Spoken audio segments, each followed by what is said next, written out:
vaccine was created by Russia's Gamaleya Institute. It took them only about 5 months of work. Critics say it didn't, though, pass all the necessary trials and was rushed through. We talked to the head of the Gamaleya Institute, Alexander Gintsburg. He explained just how they managed to get a vaccine so quickly. This vaccine was created strictly in accordance with Russian law. This allows a vaccine to be developed more rapidly during an emergency.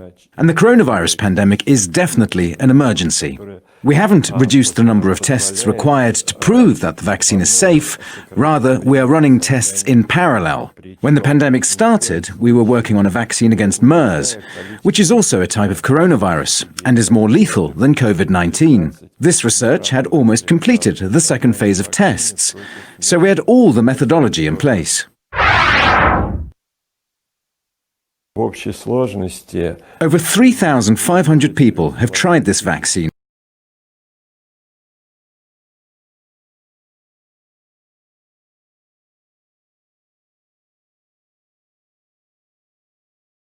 Russia choosing to go ahead before completing that crucial final phase 3 trial that's used to show if a vaccine will work safely in a large population. They only lined up 2,000 people for that final step. Compare that to the tens of thousands now being tested with vaccines being developed by Moderna, Pfizer and Oxford. Dr. Fauci shared his reaction with National Geographic.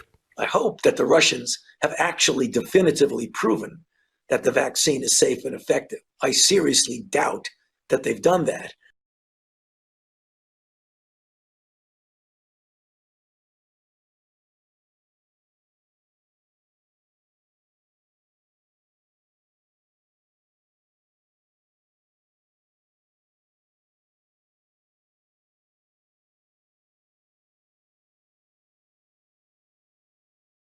It was just about a month ago or so that American media alleged Russia was attempting to steal vaccine information and data.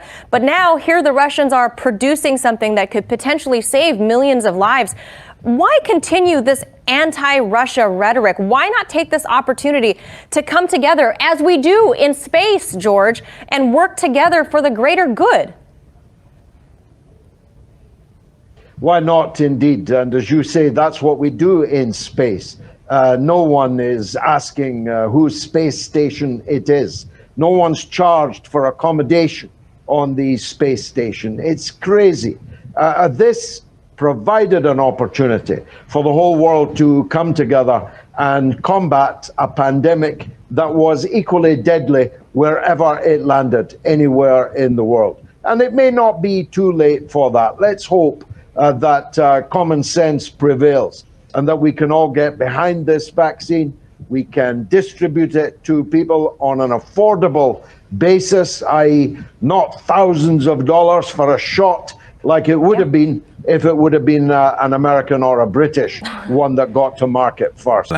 When the pandemic started, we were working on a vaccine against MERS, which is also a type of coronavirus and is more lethal than COVID-19. This research had almost completed the second phase of tests, so we had all the methodology in place.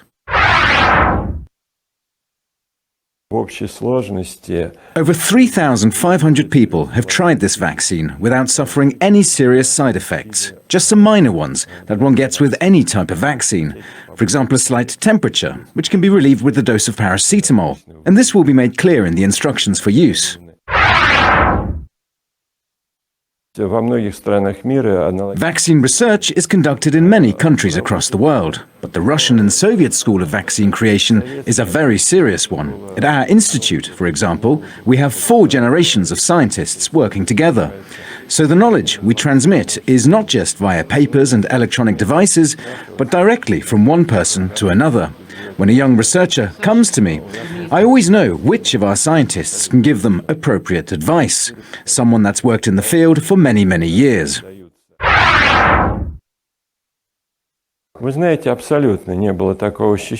Absolutely not. The only feeling was to defend myself, my relatives, and our population. And just to complete the task we had been given, namely to find a vaccine. And there was also this feeling that many in our profession have, many microbe hunters, the need to catch and liquidate it.